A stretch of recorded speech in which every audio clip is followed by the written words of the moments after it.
What's up guys? Good morning! So malapit na yung November. So we're gonna do a Halloween ride. Tignan mo si Doc. Hindi. Andito tayo ngayon sa Minalin Sunset Park.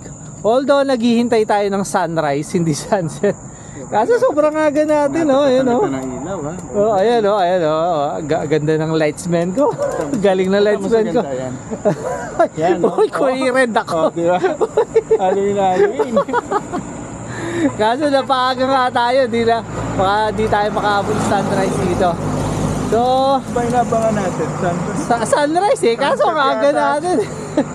Oo, sunrise yung inaabangan natin, pero nasa Sunset Park tayo.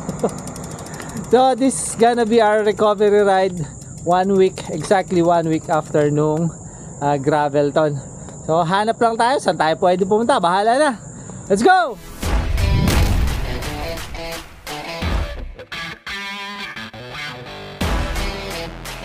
Simula na nag-opening tayo, di pa tayo nakaalis dito. Nakarami na kami ng picture. Pabalik-balik kami para sa video. Ang ganda naman kasi. Ang ganda kasi. Oh, teka. Patapusin natin yan, ha. Oh, teka. Oh, tara. Tapos mauuna ako. Sabihin mo. Sige. Ayun na. Pag ilang balik na natin to. Ayun. Pag ilang take na to. After ilang take, ito, moving forward na tayo. Ano sabi natin kanina? Hindi natin naabutan yung sunrise dito. Inabutan na tayo sunrise, kaka-picture tsaka kaka-video. Binubuking mo naman yung mga technique natin. At least maganda yung mga video natin, tsaka picture. I-delete ko. Yun naman yung, uy wag, ano ka, i-delete. I-delete ko. Ay, hindi ko send sa'yo. Uy, desend mo. Una muna ako. Actually, yun talaga yung purpose namin ba't kami nagbabike eh. Para makahanap na magandang picture tsaka video. Nawalang anto ko ah. So we've decided na magpunta dun sa Sunken Church sa may Bacolor. So bumalik tayo, papunta tayo nga dun sa Our Lady of something. Sorry, hindi ko memorize. Our Lady of Lourdes Shrine ata. Yun. Which is the Sunken Church na very popular ngayon. Dinadayo ng mga tao. I believe di pa tayo nakapunta dun eh. So yun nga, puntahan na natin. Liko tayo dito sa may tulay papuntang Bacolor. Okay. So nandito na tayo sa may Sunken Church. Sobrang lapit lang niya from Minalin Sunset. About 5.5 kilometers lang. Archdiocesan Shrine of Our Lady of Lourdes. So as you can see, papasok ka, pababa, tas yuyuko. Kailangan mo pang yuyuko para pumasok. Kasi nga, during the Mount Pinatubo eruption, natambakan ng laharton, natambakan ng buhangin. So parang lumubog siya. Actually, mga bintana to. So ang laki nung tinaas ng lupa dito. So let's head inside. Tignan natin yung loob. Ayan. So diba, sobrang baba nung entrance niya. Ayan. O diba, look at the altar. Galing. So it's a Saturday, expect natin na meron anticipation mass ngayon. Okay, moving forward. Actually, me and Doc, wala naman talaga kaming particular destination. Gusto lang namin bumuo ng 100 kilometers or a century ride. So after din sa Sunken Church, punta tayo sa may SM City, Pampanga, and then Mexico. And then meron kaming dinaanan nun na parang palayan towards Lakeshore. Nagpapatrangko sa akin si Doc. Ako nagtatrangko dito eh, naiinis ako eh. Nabipressure ako eh. Ayan o. Pag naririnig ko yung hubs niya, nagpiprewheel siya. Ako hirap na hirap pumadyak siya, nagpiprewheel lang sa likod ko. Lang niya. Pasimple po. Utak ka na. Ayan, sinasabi ko yun, narinig niyo ba yung hub niya? Kaya pagod na pagod ka po papadyak, tapos siya nagpi-freewheel. Ay, ako. Wala. Takya na mo yabang. Kunwari, di pa niya alam. Oo, takya. Talaga? Ikaw na mauna! Ikaw na mauna! Oh.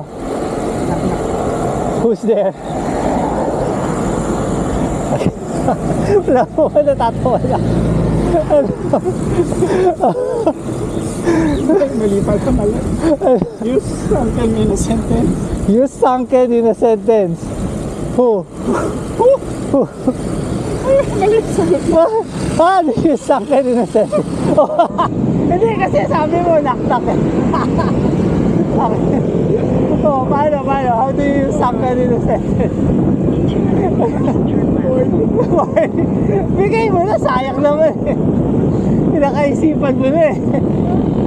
Ano, dali. Akin na nahiya pa. We are here at Quezon City, Pampanga. So, diretso pa tayo. Punta tayo Mexico. Nandito na tayo sa Sitio may Mexico, mga barangay roads. So nagre-rely lang talaga tayo kay Google Maps para makarating ng lakeshore. Hopefully hindi tayo mga maligaw-ligaw na naman dahil si Google na naman yung inaasahan natin. Yes! Tutuloy mo na. Ano yung sangkay? Palayan ah. Ayun o! Ganda ng ano. Hindi, mamaya dun pa. Dun pa. Makakita tayo pala yan. Sa likod ng bahay, ayun o, pala yan. Ito sa kabila, ayun o.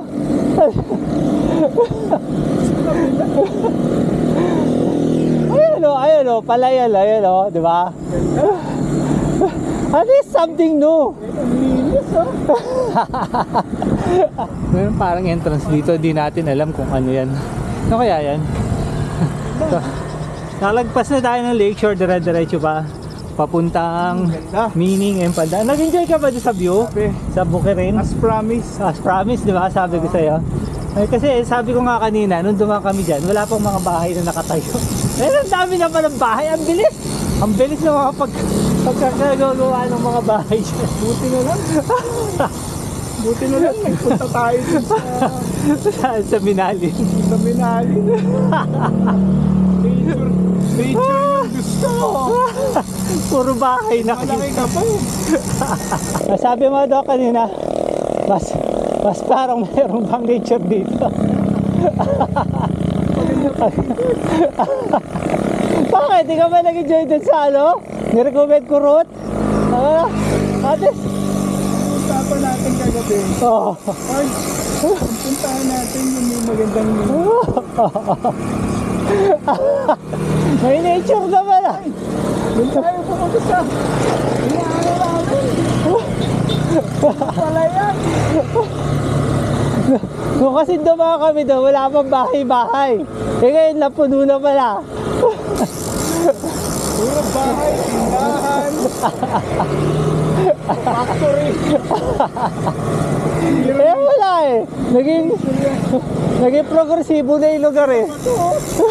Ba't sarado? Yun na oh, kakamiss mag-park dito men oh. Abandoned na siya oh. Paring Mark oh, namimiss ka na ng bahay na to. Doon tayo nag-iinuman sa taas, Bart. Oo, yan. Yung muntingan tumalon si Mark. Oo, napigilan lang si Mark. Kasama Tatalon natin na sana. si Papa Paul. Di ba? Oo. Kasi na Al. Tsaka si Lo! Donski. Hello? Arlo, asan ka? Pakibukas yung gate. Saka si Jake, asan na si Jake? Saka si Bella. Kakalagpas lang natin ng Marquee Mall. Ito, nasa Don Bonifacio na tayo. Pulol na naman.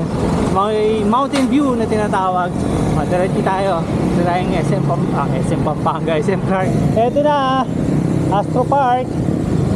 Ito na yung papuntang SM Pampanga. Saan tayo? Dito? Uy, pasok tayong walking street. Masyado pang maaga para magpunta tayo rito. Masyado pang maaga para magpunta tayo rito. Dapat mamayang gabi tayo nagpunta rito para maganda. Ito daw yung kainan na sinasabi ni Doc. So first time kong kumain dito, pero sina Mark and Bote si Al nakakain na daw. It's an American style diner. Joe's Cafe. Okay. Shoutout natin si Tito Boti dyan. Ano sabi mo, Doc? Ha? Ano sabi mo? Tinatanong nila kung paano gusto mong lutuin yung itlog mo. Itlog ko. Scrambled egg or Sunny side up ako. side? Yeah. Okay. Breakfast ba to, Doc? Parang dalawang araw na dinner na to eh. Ang dami. Tayo eh. Ayun o, laki ng steak oh. Ganda pa ng pagkakaluto. Tapos potato, dalawang sunny side up, may bread. Yung iced coffee nila, ang sarap. Sobra. Oh, shout out. Boti, your favorite the American breakfast Yeah. restaurant. Ayan o, dito yan o. Joe's Cafe. O, tara, umpisa na natin. Gutom na ako. Kawawa naman yung kumain dito. Halatang halata o. Ay, nagsumot sarap. Pati yung mga litid sa buto na wala.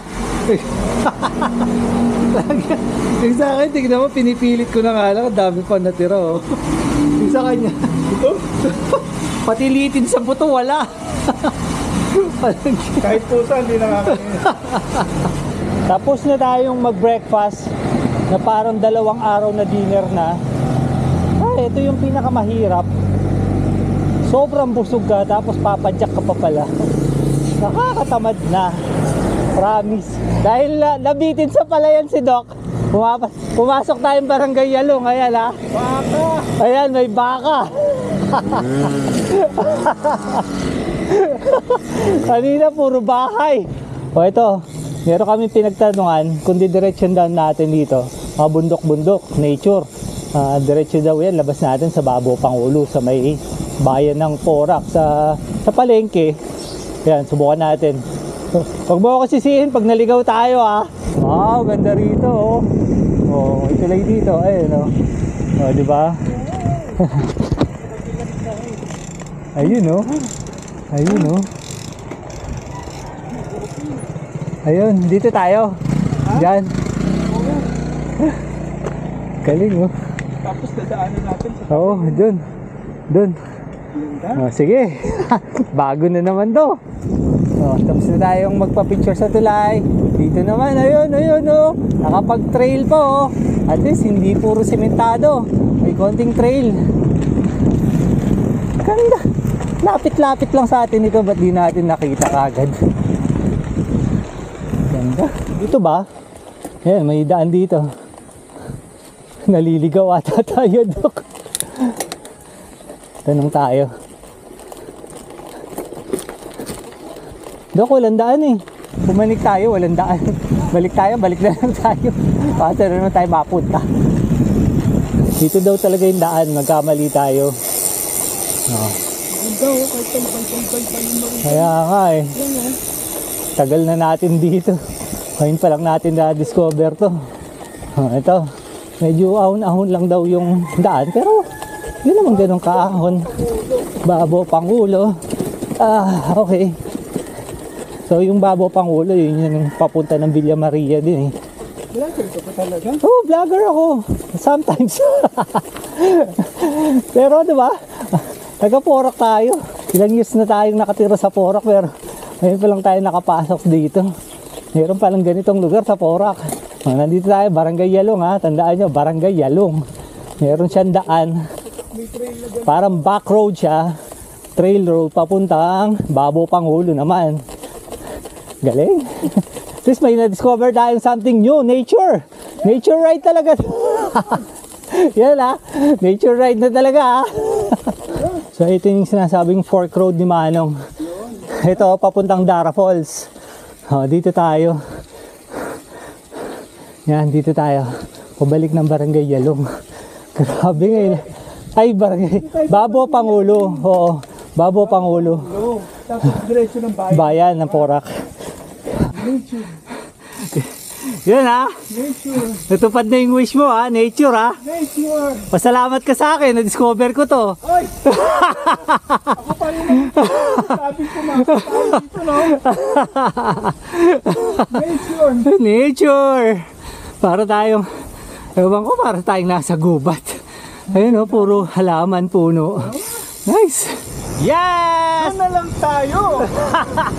Ang daming palayan. Wala. Madami naman pala yan. Natakpan lang ng mga bahay. Ano ka ba? Saka kung hindi tayo tumaan doon, hindi tayo makakarating ng Yalong. Buti na lang. Buti na lang. Naisipan ko. Yung Yalong. Ang ending doon, kung hindi ka nabitin, hindi mo rin maisipan yung daan doon. So at the end, sa akin din credit yun eh. Pa rin ng panahon. Oo. Nature ride. Almost Yeah. without nature. Almost without nature. So alamin natin na puntahan in fairness sa Dami. Minalin, Chapsoy. Sunken Church, yung napakagandang route papuntang Lakeshore. So punta tayong Marquee, tapos nakakain tayo sa Joe's Cafe. Tapos Yalong, yun yung ending natin. Meron tayong na-discover na bagong nature Great Nature Road. So yun ha, don't forget to subscribe, hit that notification bell, selecting all, like and share. Lagi natin sinasabi, sharing is caring. Ay, wala na. Hindi na ako maniniwala sa mga nature mo.